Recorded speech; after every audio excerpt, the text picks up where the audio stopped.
नमस्ते दोस्तों, मैं राम पगारे बीमा सत्व की तरफ से आज एक विशेष टॉपिक आपके साथ में शेयर कर रहा हूँ। इंश्योरेंस सेल्स में सबसे पहला और अहम जो मुद्दा है कि हम जब किसी क्लाइंट के बारे में सोचते हैं तो सबसे पहले हम कुछ फियर्स लेके चलते हैं।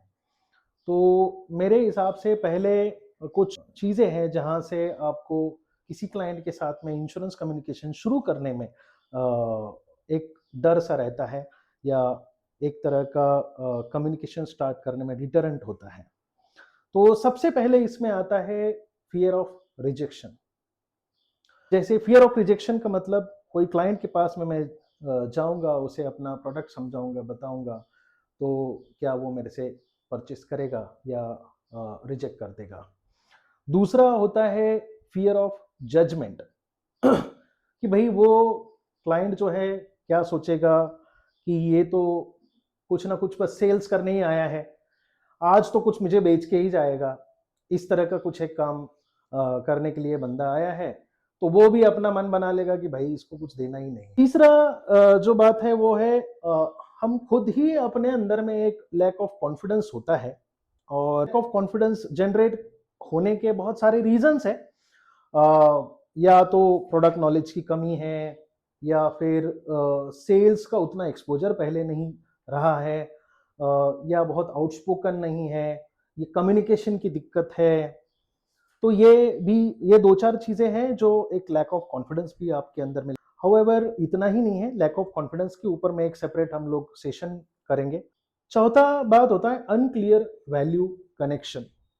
अब इसका मतलब क्या है कि हम अगर किसी क्लाइंट को कुछ प्रोडक्ट बता रहे हैं, तो अगर आप प्रोडक्ट या सोल्यूशन बेस्ड सेलिंग नहीं कर रहे हैं, तो नेचुरली आप फिर अपने रिलेशन बेस पे उसको पुश करना चाहेंगे। मतलब क्या है कि हम क्या करते हैं, हम भाई मेरा भाई है, मेरा जीजा है, मेरा साला है या मेरा दोस्त है, उसको जाके बोलेंगे कि भाई ले ले यार, ये अच्छा प्रोडक्ट है, मैं बता रहा हूँ ना, मैं बता रहा हूँ तू ले ले, ये तेरे काम की चीज है। अरे भाई, कोई आप बता रहे करके कोई कुछ लेने नहीं वाला है, या आप उसके दोस्त हैं करके कोई कुछ नहीं लेने वाला है।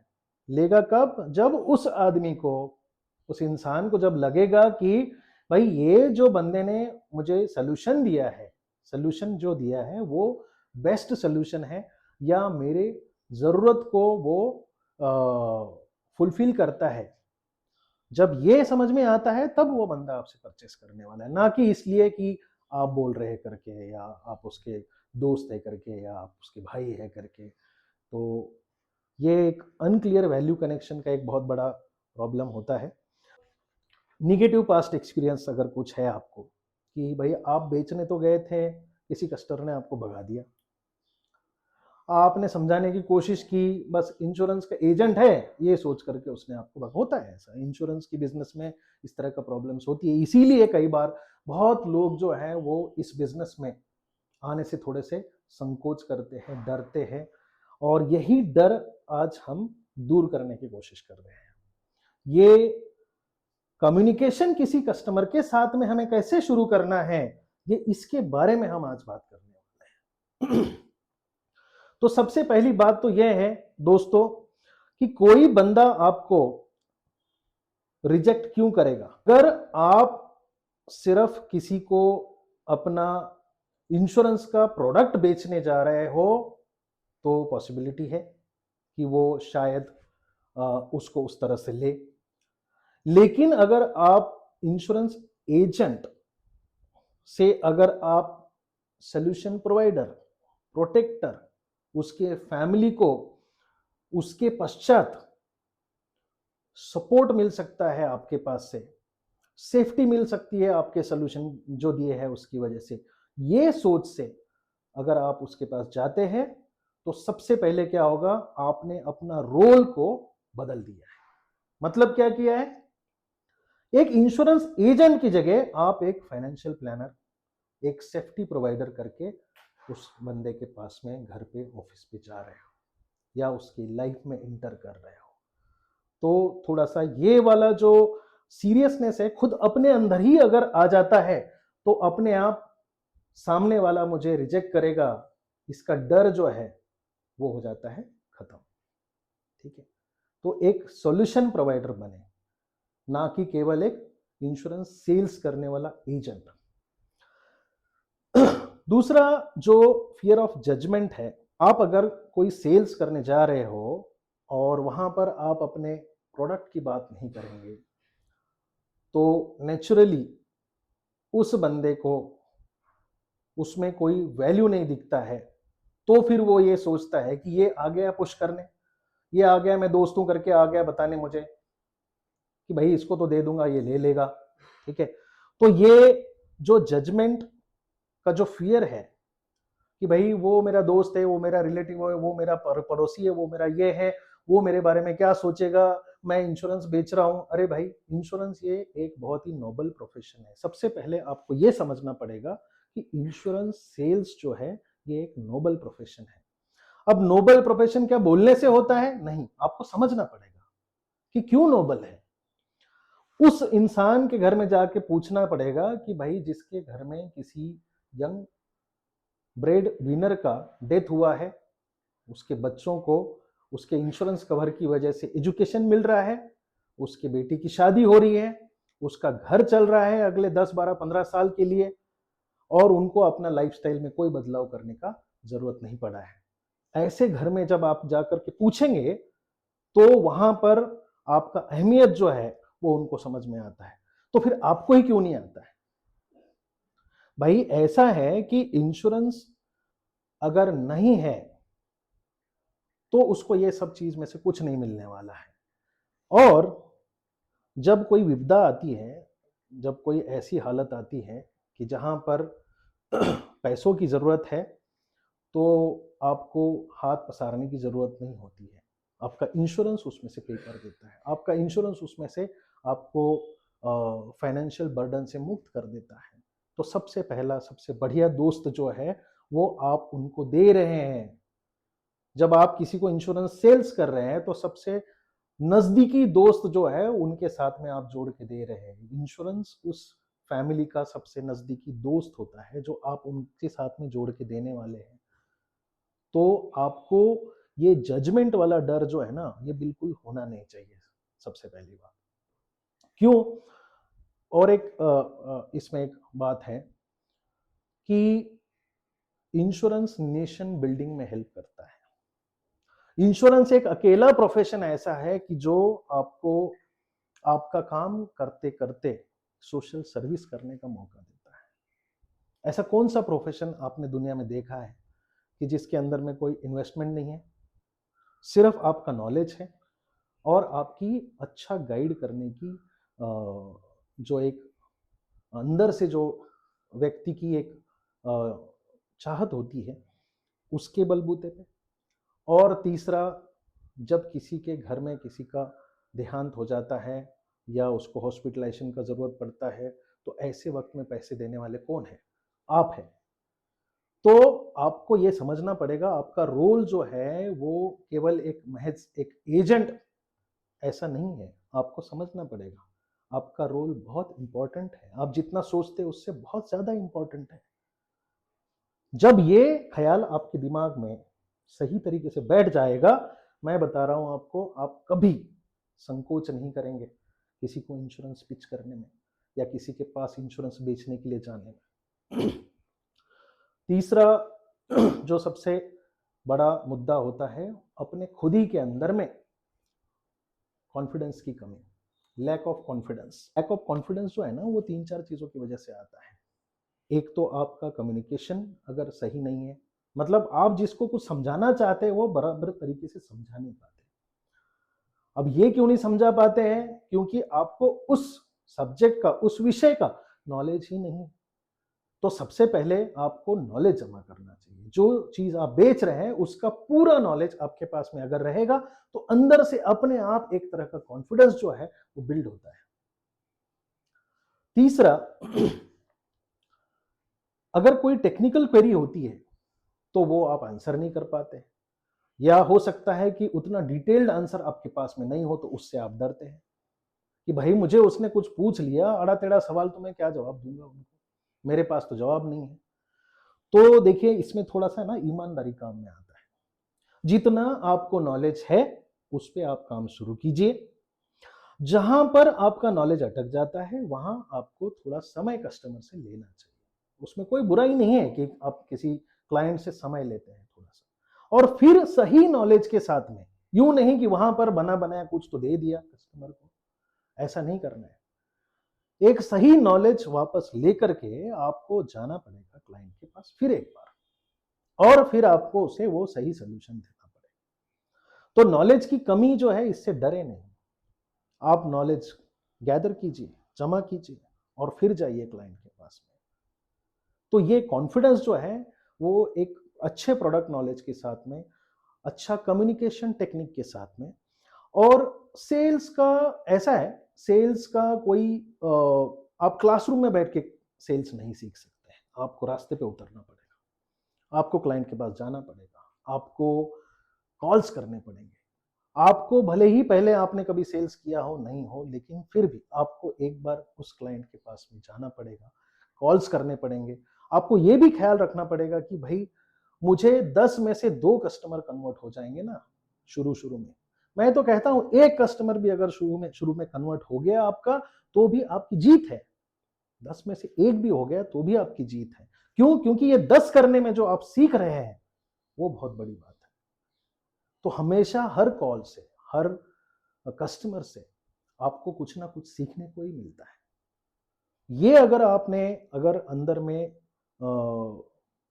अगर सही तरीके से फिट कर लिया इस इंफॉर्मेशन को, तो मुझे ऐसे लगता है कि हर कॉल से आप सीखेंगे और इम्प्रोवाइज करते रहेंगे, इम्प्रोवाइज करते रहेंगे। रोज वही वही काम, दिन में 4 कॉल्स कर करके आपके अंदर में एक सेल्स का डेवलपमेंट जो है वो इतना बढ़िया हो जाएगा कि आपको फिर सोचना नहीं पड़ेगा वापस कस्टमर के पास जाते वक्त में कि मुझे कैसी बात करनी है, या कॉन्फिडेंस के बारे में सोचने की जरूरत नहीं है। लेकिन आपको नॉलेज होना जरूरी है, तो कॉन्फिडेंस अपने आप आता है। चौथी बात जो मैंने कही थी, अनक्लियर वैल्यू कनेक्शन। क्या रहता है अनक्लियर वैल्यू कनेक्शन? वही बात है, जब आपके पास में प्रोडक्ट का नॉलेज अच्छा नहीं होता है, तो आप कुछ भी जाकर के वहां पर 1 2 का 4 कर देते हैं। प्रोडक्ट बता रहे हैं आप सेविंग्स का, और बात कर रहे हैं आप टर्म इंश्योरेंस की, तो इसमें काम नहीं चलेगा। आपको एक तो सबसे पहले कस्टमर के नीड के हिसाब से, मतलब कस्टमर की जरूरत क्या है, उसका फैमिली कंस्ट्रक्ट क्या है, उसका फाइनेंशियल पोजीशन क्या है, इसके हिसाब से अगर आप उसे एक सही सोल्यूशन वहां पर प्रोवाइड कर पाते हैं, तो वो कस्टमर का मना करने का कोई सवाल नहीं है। कौन सी सूरत में कस्टमर मना करता है? जब उसको क्लैरिटी नहीं आती है, जो आपने वैल्यू प्रोपोजिशन, मतलब जो आपने उसका सोल्यूशन प्रोवाइड किया है, या जो आपने प्लान समझाया है। मैं सोल्यूशन सोल्यूशन बोल रहा हूं क्योंकि मैं चाहता हूं कि आप plan plan sale, scheme sale करने से उठ करके सोल्यूशन सेलिंग पे आ जाए, इसलिए मैं सोल्यूशन की बात कर रहा हूं। लेकिन आपकी भाषा में अगर मैं कहूं, तो कोई स्कीम दे रहे हैं या प्लान समझा रहे हैं, तो वो अगर उसकी जरूरत के हिसाब से नहीं होगा, तो समझिए आपका कोई काम नहीं होने वाला है उस दिन। आपको ये प्लान जो समझाना है कस्टमर को, उसके जरूरत के हिसाब से और उसके पॉकेट का साइज कितना है उसके हिसाब से बताना पड़ेगा। तब आप एक्सपेक्ट कर सकते हैं कि आपका सेल कंप्लीट हो जाएगा। अब ये आप कहेंगे कि भाई कई बार लोगों का देने का कैपेसिटी बहुत ज्यादा होता है, उनका फाइनेंशियल पोजीशन अच्छा होता है, लेकिन फिर भी वो तैयार नहीं होते हैं वो इंश्योरेंस को पैसा लगाने के लिए, या फिर वो कन्वर्ट नहीं हो पाते हैं। अब इसके पीछे क्या रीज़न है? तो भाई इसके पीछे आपका सेल्स का जो मैच्योरिटी है वो उतना नहीं आया है आपके अंदर में। क्योंकि सेल जो होता है ना, वो ऐसा मोमेंट्स की बात होती है। वो क्लाइंट को क्या पसंद पड़ जाए प्लान के अंदर, आपके अंदर, आपके कन्विक्शन के अंदर, आप जो बता रहे हैं उसमें आप खुद कन्विंस्ड हो क्या नहीं, इसमें से कुछ भी एक चीज हो सकती है जो उसको पसंद आए। तो ये बात होती है लाइकेबिलिटी की, आप कितना लाइकेबल हो उस मोमेंट पे, उस वक्त सेल्स करते वक्त में। ये मोमेंट्स की बात होती है, आप कैसे बिल्ड किए हो, आप कैसे उसकी उस बात को, वो कन्वर्सेशन को कैसे वहां तक लेके गए हो कि वो कन्वर्शन पे आए। ये बहुत ज़्यादा इंपॉर्टेंट और ये बहुत ज़्यादा मायने रखता है आपको। आज आज हम सिर्फ सिर्फ जो फियर्स है और वो कैसे रिमूव करने हैं और कैसे एक इंश्योरेंस का कम्युनिकेशन स्टार्ट करना है, उसी के बारे में बात कर रहे हैं। हर टॉपिक का एक एक आपको बाद में एक्सप्लेनेशन मैं अगले वीडियोस में देता रहूंगा। तो ये अनक्लियर वैल्यू कनेक्शन के बारे में मैंने आपको अभी बताया। इसके अलावा एक सबसे ज्यादा बड़ा डिटरेंट जो है, मैंने देखा है लोगों को इंश्योरेंस प्रोफेशन को छोड़ते वक्त देखा है। इस वजह से लोगों को मैंने इंश्योरेंस प्रोफेशन छोड़ते हुए देखा है। क्या है ऐसी बड़ी बात? बहुत सारे लोग जो है वो पहले 3 महीने में छोड़ के चले जाते हैं, कंटिन्यू नहीं करते हैं। क्यों नहीं करते हैं? जैसे ही वो इंश्योरेंस बेचने के लिए शुरू करते हैं ना कोई प्रोडक्ट नॉलेज लेते हैं, ना कोई सेल्स का कोई बैकग्राउंड है, ना किसी सीनियर को साथ में लेके जाते हैं, और डायरेक्टली धड़ाम से कस्टमर के पास जाके अपने को, खुद को जो कोई पसंद आया हुआ प्लान है या कंपनी ने बोला कि कोई नया प्लान आया है इसको बेचो बहुत अच्छा है, लेके गए क्लाइंट के पास में, उसको समझाया कि भाई देख ये वाला प्लान है बहुत अच्छा है, ये इसमें ये 2 3 4 ये सब मिलता है और बहुत अच्छा है, बहुत अच्छा है, बहुत अच्छा है। आपके बहुत अच्छा है बोलने से उस क्लाइंट के लिए थोड़ी ना कोई बहुत अच्छा होने वाला है। ठीक है। और जब आप एक लेवल के बाद में उसको पुश करना शुरू कर देते हैं तो कस्टमर आपको भगा देता है फिर वहां से। ठीक है। तो ये शुरू शुरू में, इनिशियल स्टेज में ख्याल रखने की बात है। जब आपको नॉलेज नहीं है तो आपको साथ में किसी नॉलेजेबल पर्सन को लेके जाना चाहिए, या फिर खुद नॉलेज लेना चाहिए और फिर जाना चाहिए। ठीक है। लेकिन ये सब हम करते नहीं है और बाद में वहां पर जब कस्टमर अपने को भगा देता है तो ये जो निगेटिव एक्सपीरियंस कैरी करते हैं वो हम लेके जाते हैं अपने साथ में, और फिर अपने से भाई वापस से वो हिम्मत नहीं जुटा पाता है बंदा कि फिर वापस कोई बंदा मुझे बोल देने वाला है कि नहीं भाई भाग यहाँ से, मैं नहीं दूंगा तुझे इंश्योरेंस। और ये ऐसे 1 बार 2 बार 3 बार हो गए कि उसके बाद ये भाई साहब जो है वो इंश्योरेंस प्रोफेशन को ही राम राम कर देते हैं। तो ये 4 5 पॉइंट्स हैं जो हमने आज डिस्कस किए, जो रोकते हैं आपको इंश्योरेंस कम्युनिकेशन शुरू करने में क्लाइंट के साथ में। तो कुछ सॉल्यूशंस भी हमने देखे हैं। अपना रोल को चेंज करो, एक इंश्योरेंस एजेंट से आपको एक प्रोटेक्टर, एक सॉल्यूशन प्रोवाइडर करके वहां पर जाना चाहिए। और जाते से ही आप सिर्फ इंश्योरेंस इंश्योरेंस प्रोडक्ट प्रोडक्ट की बात करते जाएंगे तो डेफिनेटली वो 5 मिनट में कम्युनिकेशन खत्म हो जाएगा। सामने वाला बंदा जानता है कि भाई इंश्योरेंस बेचने आया है, वो आपको, अगर आप सच में ही कोई बहुत ही उसके नज़दीकी हो तो शायद आपको वो आगे सुने, या फिर 5 मिनट में आपको रफा दफा कर देगा। ठीक है। तो थोड़ा सा उनके इंटरेस्ट की बात, उनसे प्रोफेशन में है उसकी बात, फैमिली की बात, और उनका बच्चे कितने, क्या करते हैं, क्या पढ़ते हैं, जॉब में है, क्या एज है, ये सब बात करने में एक प्रोबिंग हो जाता है। आपको उसकी फैमिली बैकग्राउंड के बारे में पता चलता है और क्या सोल्यूशन आपने उसको प्रोवाइड करना चाहिए। शायद इसका भी एक बिल्डअप जो है उस कम्युनिकेशन के बाद में होता है। एक्चुअल इंश्योरेंस का सेल्स का पिच जो है वो आपके 1 घंटे की मीटिंग में 10 मिनट का होना चाहिए। बाकी तो सब ये प्रोबिंग क्वेश्चंस है, थोड़ा जनरल टॉपिक्स पे बातचीत, जनरल इधर उधर का बातचीत। ये इधर उधर का माने उनके इंटरेस्ट का ही बात करो। अगर आप अपने इंटरेस्ट की बात करते बैठेंगे तो वो फिर आपको भगा देंगे, क्योंकि लोगों के पास इतना टाइम रहता नहीं है। ठीक है। तो उनके इंटरेस्ट की बात रहेगी तो आपसे 2 घंटा बात करेंगे। ठीक है। तो कोशिश करो कि आपकी बातचीत जो है वो थोड़ा सा इंश्योरेंस छोड़ के बाकी टॉपिक्स पे पहले रहे, और धीरे धीरे धीरे बिल्डअप करके उसको राइट वे में आपको जो प्रोडक्ट या आपको जो सोल्यूशन उसको समझाना है उसकी तरफ लेके जाएं। और एक बात है कि प्रोडक्ट ऐसा हाथ में पेन पेपर लेकर के फर्स्ट हैंड बताने जाओगे आप तो फिर वही बात है, 5 मिनट में भगा देने वाली बात। पर अगर आप उसको एक सोल्यूशन की तरह without looking at any paper or noting anything, if you are able to tell them, अगर ये आप उनको समझा पाए कि भाई ऐसा प्लान अगर आपको कोई मिले कि जिसके अंदर में आपको 12 साल पैसे भरने हैं और 2 साल रुकना है और फिर 60वें साल से आपको ये इतना-इतना पैसा मिल सकता है और इतना पैसा टोटल आप भरोगे और इतना पैसा आपको मिल सकता है। तो ये इतना 4 गुना पैसा आपको मिलता है, 5 गुना पैसा आपको मिलता है या इतनी ग्रोथ मिलती है, उतनी ग्रोथ मिलती है, ठीक है? गारंटीड है, नॉन गारंटीड है। ये अगर आप उसको बगैर कोई मटेरियल रेफर करते हुए अगर बता सकते हैं, तो बहुत ही अच्छी बात है। क्योंकि वो कनेक्ट कर पाते हैं, आप कम्युनिकेशन में रहते हैं। उनके साथ में आपकी बातचीत जो है वो एक इंश्योरेंस की बातचीत ना होते हुए एक इन्वेस्टमेंट के सॉल्यूशन की बात हो रही है। तो ये भी तरीका आप आजमा के देखिए। शुरू-शुरू में आपको बहुत बड़े टिकट साइज़ टारगेट नहीं करने चाहिए।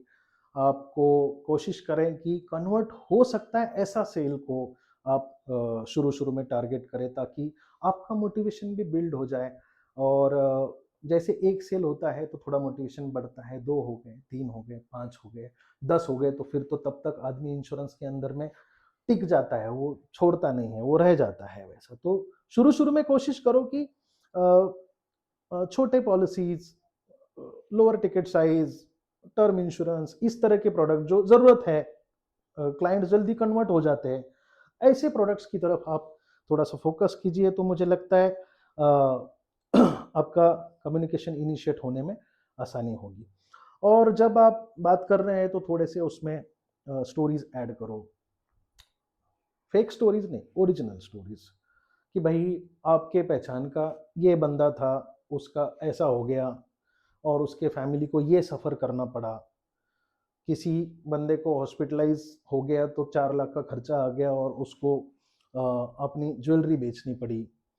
इस तरह के जो आपके नॉलेज में है ऐसे रियल एग्ज़ाम्पल्स जो हैं, ये आप दे सकते हैं, आपने देने भी चाहिए। तो इससे थोड़ा-सा कस्टमर के अंदर में एक नीड जो है वो क्रिएशन हो जाता है कि क्यों लेना चाहिए, ठीक है? तो ऐसे कुछ एग्जाम्पल्स हैंड्स ऑन अपने पास में रखिए, जिसकी बात आप बड़ी कॉन्फिडेंटली करनी चाहिए। याद रखना जेन्युइनिटी सबसे बेस्ट टूल होता है। इसके इसके जेन्युइनिटी को कोई ऑप्शन नहीं है। आप जो भी बात कर रहे हैं, जो भी समझा रहे हैं, जो प्लान बता रहे हैं, सॉल्यूशन प्रोवाइड कर रहे हैं, ये जेन्युइनिटी होना बहुत ज़रूरी है, सब चीज़ में। अगर सामने वाले को ये पता चला कि भाई ये बंदा बहुत जेन्युइन है और ये मेरे फ़ायदे के लिए जो भी बात कर रहा है, मेरे फ़ायदे के लिए कर रहा है, तो आपको उस कम्युनिकेशन को एस्टेब्लिश करने में 1 रुपए की तकलीफ नहीं होने वाली। और एक इम्पॉर्टेंट बात है, जो हम जहाँ से शुरू किए थे कि कम्युनिकेशन कैसे शुरू करें? अब इसमें सबसे पहला जो मैंने बोला था कि फ़ियर ऑफ रिजेक्शन है, ठीक है? अब इतना सब आपने फ़ॉलो भी कर लिया, ये सारी बातों का ख़्याल भी रख लिया, सब कुछ कर लिया, उसके बावजूद भी कस्टमर को थोड़ा-सा समय चाहिए या फिर वो आज उस केस को क्लोज़ नहीं कर रहा है या फिर उसने आउटराइट रिजेक्ट भी कर दिया है, तो भी आपके अंदर में वो कॉन्फिडेंस इस चीज़ का भी होना बहुत ज़रूरी है कि आप उस रिजेक्शन को कॉन्फिडेंटली लें, पॉज़िटिवली लें और थोड़ा-सा जगह हमेशा उस कम्युनिकेशन में बचा के रखिए कि नेक्स्ट टाइम आप उस क्लाइंट के पास में वापस जा सकते हैं। हो सकता है 2 महीने के बाद में उसका मन बदल जाए। हो सकता है कि उसके आजू-बाजू में इर्द-गिर्द फ्रेंड्स में, फैमिलीज़ में कहीं पे ऐसी सिचुएशन क्रिएट हो जाए जिससे उसको पता चले कि भाई ये तो बहुत ज़रूरी है और मैंने किया नहीं उस वक़्त में। तो ये आपका सेल आज नहीं तो कल ज़रूर कंप्लीट होगा। तो ये मैं जो आपको 5 चीज़ें बताई है आज, उसके ऊपर में थोड़ा-सा अपने सेल करते वक़्त में थोड़ा ख़्याल रखिएगा। ये अगर आप अपने काम में बिल्ड करते हो तो अपने आप आपको कोई भी इंश्योरेंस कम्युनिकेशन शुरू करने में संकोच नहीं होगा, तकलीफ़ नहीं लगेगी। So that's all for today. Thank you so much Ram Pagare from बीमा सत्वा।